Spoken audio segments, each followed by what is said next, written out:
welcome to all of you. It's so beautiful to see so many wonderful people, hear so many sweet little voices who have been coming here since before we could see their face. It's wonderful to share this afternoon with you. This is our Vedica Ayurveda Sangha. And before we begin and start introducing people and topics and why we're here, I'd like to sing a short invocation.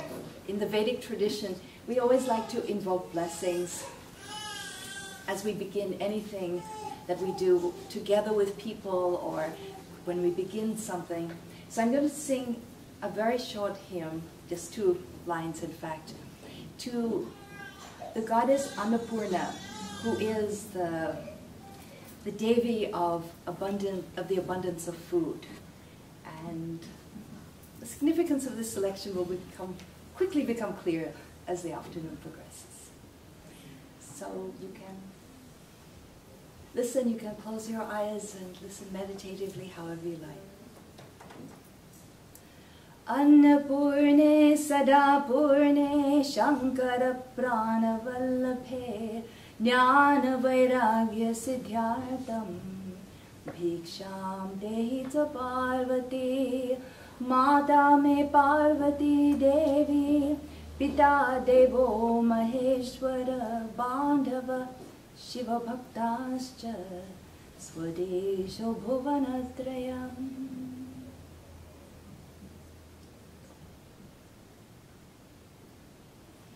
This short hymn touches on many of the themes of our Sangha, or our gathering in good company, in auspicious company, and uplifting company, to speak about uplifting topics that promote our health and happiness at every level of our being.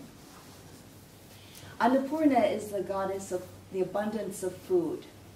And one of the things we love to do at Vedica is to study food, to cook food, to share food, to celebrate food, and to create a fresh relationship with food, to understand the food that is in season, to understand those foods that are life-giving and health-promoting, to understand food as medicine, to understand food as the first line of health promotion.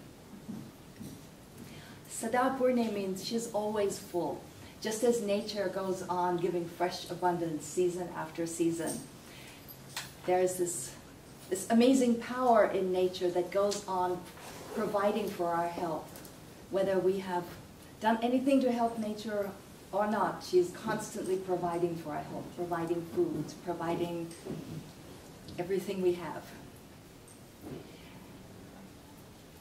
And this prayer prays not only that we should have access to abundant, seasonal, nutritional, fresh food, but also that we should be nourished with knowledge. And that's another of the themes that we take up. Actually, it says with knowledge and with detachment.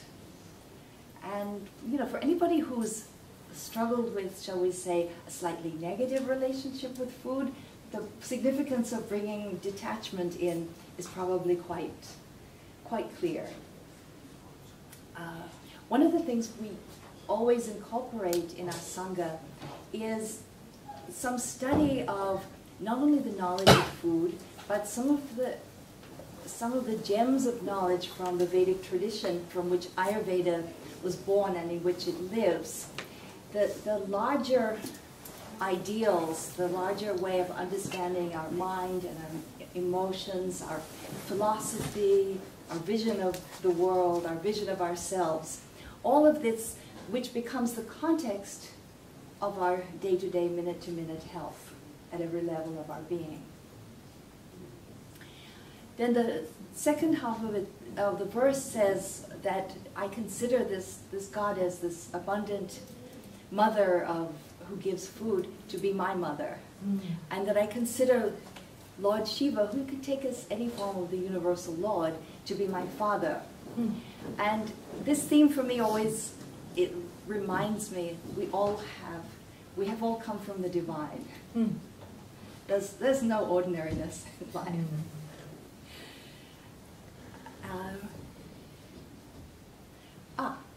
Then the next line says, all those who are the lovers of knowledge, they are my brothers and sisters. And this brings us to the theme of Sangha, to the joy of coming together. And finally it says, and I consider all the world to be my home. And, you know, as I reflect on this too, I think, you know, our home doesn't just mean the roof over our head. You know, the sun is shining everywhere throughout the whole planet. You know, the wind is blowing from somewhere. We are so interconnected with the larger world and not just with the roof over our head. And I think I was reflecting on this morning, in particular having spent the morning at Home Depot, which would define what is a home a little differently. It was interesting to sit in the kitchen department for a couple of hours, you know, planning, and I realized, you know, here we are in a world which is saying to us something better. You'll be better nourished if you have this high-end granite countertop, and if you were to just have a bigger hood over your stove, if you had a double oven instead of a single one, you know, if you knocked out one wall and then built this giant, and on, and you could have this appliance and that. And I thought to myself, you know, some of the most delicious food I've eaten in my whole life has been cooked on a little 1 or 2 burner stove, sometimes even on like a camp stove. That it's not the size of the kitchen and the magnificence of the cabinets and the handles on the cabinets, but more the love that goes into it, and also the knowledge. Like, what are you cooking in this kitchen?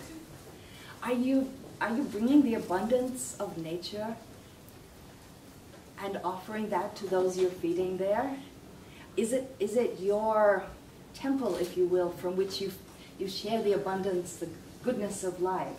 So bringing in that, it's that knowledge of what should we be eating? How should we prepare it so that everybody who eats from this kitchen is nourished?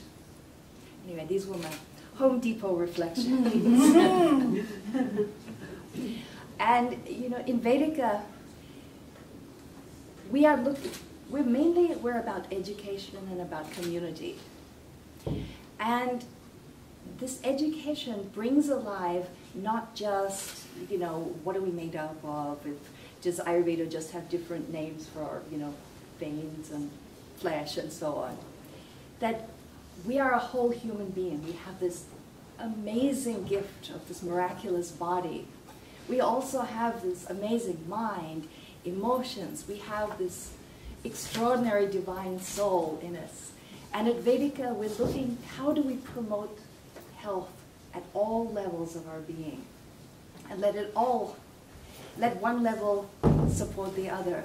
So for those of you who are a little less familiar with what we do every day of the week here, we have Vedica Gurukul, where students are involved in a program that goes from 1 to 4 years, depending on how far they want to take it. The first year is about understanding how to promote health for yourself and for your family. And for those who go further, it's about becoming a practitioner, whether a wellness practitioner or even ultimately what you could call a clinical practitioner, somebody who manages diseases, again, at every level of a human being. We have these Sanghas once a month where we like to share just some of the gems that people can take with them without having to study the whole of Ayurveda, but it's like, what is one thing you can take with you, for example, today about how should I be eating in summer, and what might be just 1 or 2 great tips I could take away. We also have our Vedica Seva Clinic, and currently Dr. Avijit is our practitioner in residence, could be the In our clinic, what we're trying to do is really promote health. It's not just about come to us with your diseases. Dr. Abhijit will write a quick prescription and away you go. The first thing he will talk about is, what are you eating and what could you be eating? It's all about seeing the whole person. And our senior students assist in that process and really work extensively with people one-on-one.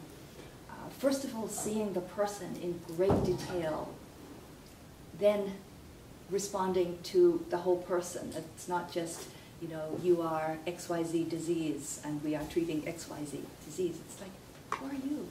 How can we help you, your unique you, be in greater health? And we're having a wonderful time. So this afternoon, as you're probably aware, we're going to be looking at the summer season.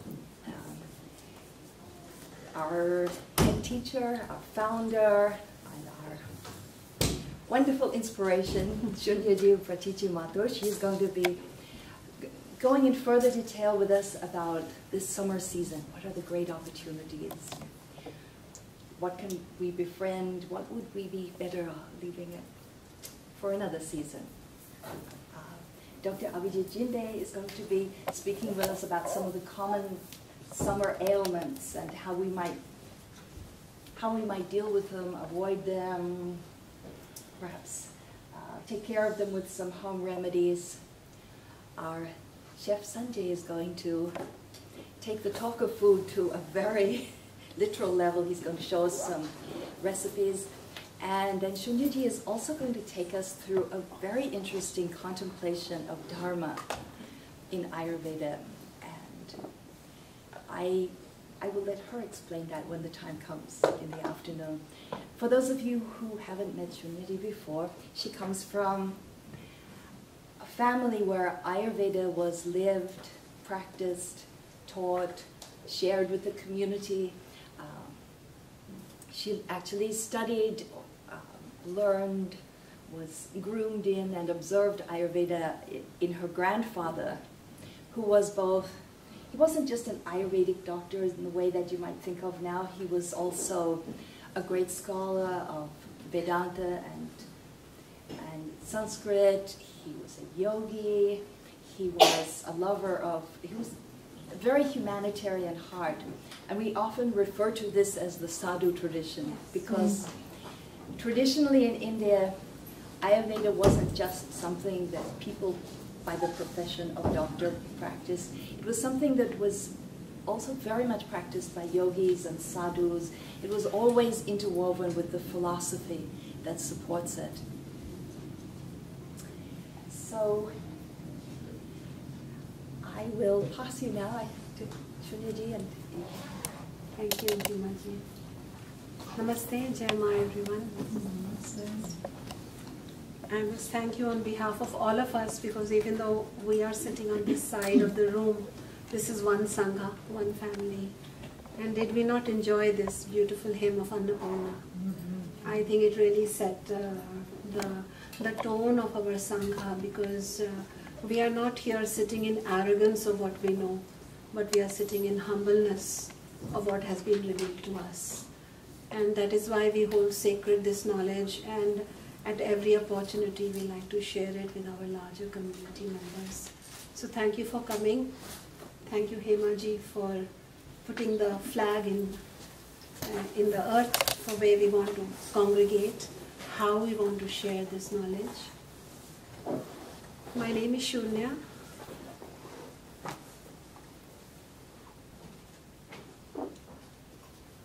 There are many topics on our agenda today, but every Sangha we are managing up till now to touch each one of them. Today is very extensive. You know, we are going to be learning some amazing cooking also. Dr. Jinde will show you an amazing date smoothie that will put all your protein shakes out of business. And our wonderful chef and food expert Sanjay will pluck roses. We have literally taken roses from our gardens, Hemaji's garden, my student Sharanya's garden, and from our home bushes, which don't have to deal with pesticides and chemicals. They only have to deal with our love. From those rose bushes, we will make a rose sharbat. So you will never again have to buy anything else. Okay? And even as we soaked a few roses from our garden last night just to get a stock going. And it was filling me with wonderful memories of my childhood. And the Indians here may know of those wild roses that grow along the street, right, Manjuji?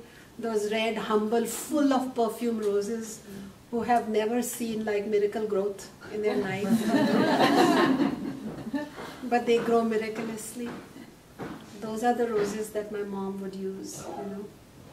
So I'm very happy to share with you that. So we have these people showing you that we are going to make rice cooked in milk and sugar with roses and pomegranates for this summer. So every season, I love it that Hemaji introduced the concept of home. And more important than how the home looks is what is being contained and nourished in that home. And this universe is our home. And each season is a special room. And we have walked into the room of summer or Grishma Ritu. And in Grishma Ritu, in each room there is a protocol. Just like when your mom had a special sofa in the living room, you are not supposed to put your feet up, right? You have to sit properly. But in the family room, you could jump on it, right? In the same way, in the Grishma Ritu, we have to look after a few things. And I want to quickly summarize it because we have been talking about Grishma. Are there somebody who's totally new here? Anyone? Quite a few. Okay. So you'll have to keep coming back to us. Every month we have this Sangha. We have 6 seasons. 6 seasons. Importantly, we have 4 seasons. But we have 6 seasons, 6 Ritu we call them. And if we follow certain lifestyle and food guidelines in each season, your body and your mind will thank you. Okay? Plus you won't have the boredom of having to eat the same old macaroni and cheese. You can have some wonderful recipes. So that is why we have recently incorporated some recipes. Plus a lot more is always posted on our website. We are making great effort through the volunteering efforts of our students to make all of this information available on our website and other social websites like YouTube, etc. so that you can forward these recipes also to other people who will benefit from it, because we want that this information should come out of esoteric texts which are hard to read and interpret, but of course they are easy once you are studying with a teacher in a proper way. But once that information has been presented in an authentic context, we really do like people benefiting from it. And are someone, any of you eating a little more seasonally here due to coming to Sangha? Anyone? How are you feeling? Yes or no? Yes. Good. Yes. All right.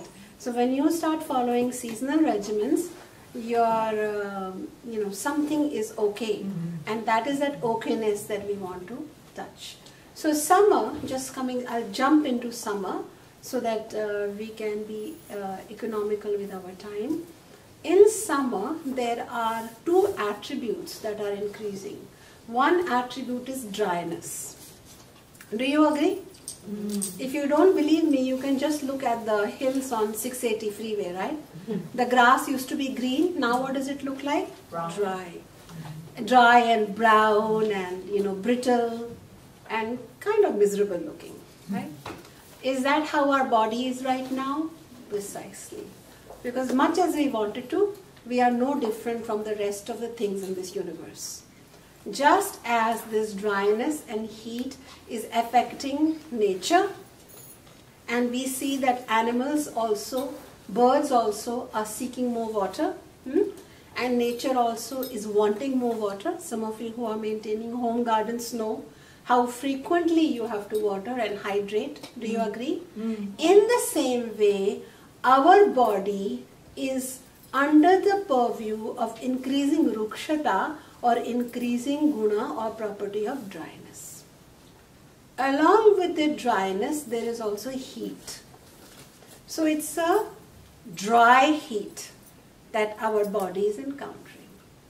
And our body, you know, the soft parts of our body, the flexible parts of our body, you know, the gooey parts of our body, they need the right amount of liquidity as well as snigdhata, oiliness, to function properly, such as in the joints, right? We don't want them to become too dry. And such as our hair, we don't want it to be so dry that it starts falling. We don't want that our skin should look like it has been, you know, paying some tax to the sun and therefore it is withered. No, we don't want that. So we want to ensure that not only are we applying oiliness, the right kind, the light oiliness to our body, but we are also intaking certain foods which have the right amount of snigdhata or moisture come oil in it. So foods such as avocado become kind of nice to have at this time. And foods such as coconut would be cooling as well as oily in this time. I would not recommend dry salsa chips with hot salsa at this point, right? Even though, you know, the supermarkets will promote round the year snacking, but this may not be the time to do that. So we want to keep ourselves hydrated. Hydrated not just with water, the water is critical, but hydrated with certain elixirs. We are going to go into the food part, so I'm not talking about the food right now, I'm talking about the science of it. We want to hydrate ourselves with certain fruits and their juices, which are laid out here in this beautiful basket, such as grape, pomegranate, melon, cucumber juice, mango juice, things like that. Not just water. Because water alone, after a while, can become a liability on your system. Sorry to break the bubble on water. We like water, but it is not the answer to everything. Too much water can also tax our digestive system and ultimately cause dryness.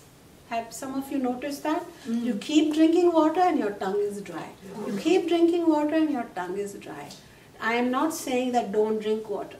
Sometimes we get a thirst that no juice can take care, Himaji. We need water. And that time, trust your intelligence.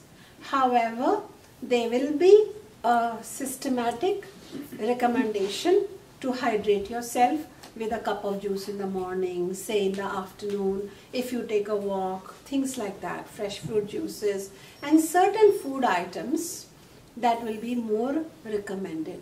So the food items that are recommended are typically sweet in their flavor. When you bite into a sweet apple, okay, I'm set for summer. If it's astringent and has no taste, leave it alone. Or sour, don't take it. Pomegranate, if it is sweet, it is going to help you. Are you understanding? Then milk and rice and wheat, all of these things have a natural sweetness inbuilt into them. Coconut water, coconut pulp, and of course we can also take some yogurt lassi or smoothie. Little amount of yogurt, not too much is recommended. For other reasons we don't recommend it too much because it is ultimately yogurt is hot. We don't want anything too much heat increasing, but very little amount of yogurt whipped well with water to make lassi or a smoothie with added sugar. Enough to make it sweet. That's the kind you want for summer. Okay? And we don't add ice cubes etc. to our system because that is shocking. It is better to have things in shade, room temperature, stored in clay vessels or exposed to moonlight. Moonlight is a therapeutic agent during this time. During summer, the days become longer and the nights become shorter. So between mommy and daddy, if sun is dad and moon is mom, we have less of mom right now. And that is why you will find like you're becoming a little irritated and a little antsy and frustrated, and all you need is a hug from mom. Literally, this earth in its pilgrimage around the sun is hurling away in its northerly course towards the sun, towards the Father, towards the Devadidev, Surya Narayan, the sun. And at every moment, we are coming closer and closer to the sun.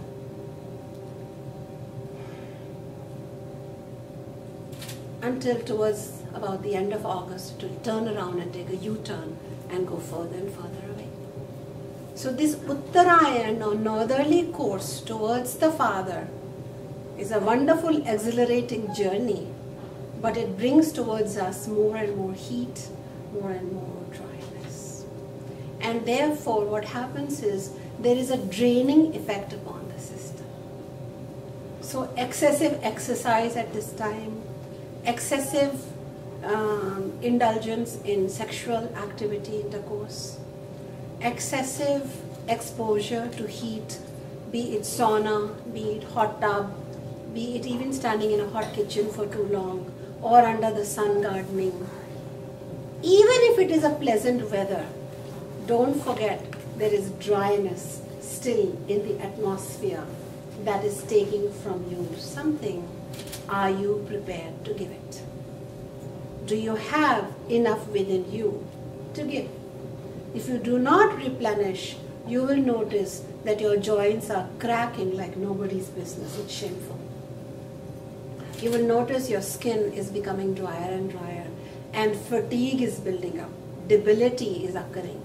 You're doing the same amount of housework and you are feeling tireder and you feel like resting. And yes, my students here will be very happy to hear, it is only in summer that we actually recommend a little nap. And Hema ji, and I love that about Grishma Ritu. A tiny little nap, because during nap, some snigdhata or some moisture and oiliness increases in the body, which in wakefulness our Agni increases, and we do not have that. So 20 minutes, 30 minutes of resting, maybe not directly after food, but say 3 or 4 o'clock, when you've built up, then you can take a little rest, not necessarily fully horizontal, but a little rest on the sofa, a little quietening down, a little nap. How many of you felt like having a little nap? Which is unusual, yeah? So you can respect that. Nature is saying to the body, give me, give me, give me, and the body is saying, I'm tired, I need to replenish.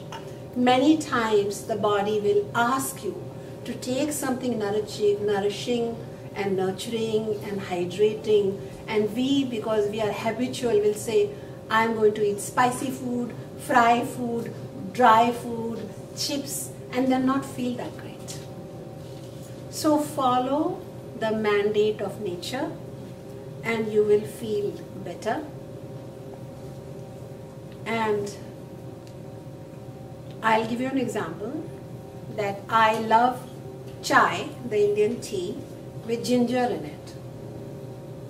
You know, have you heard of those things? If you're ever marooned on an island, what food you would like to be marooned with? It's a kind of discussion people have. And I was very clear, chai with ginger.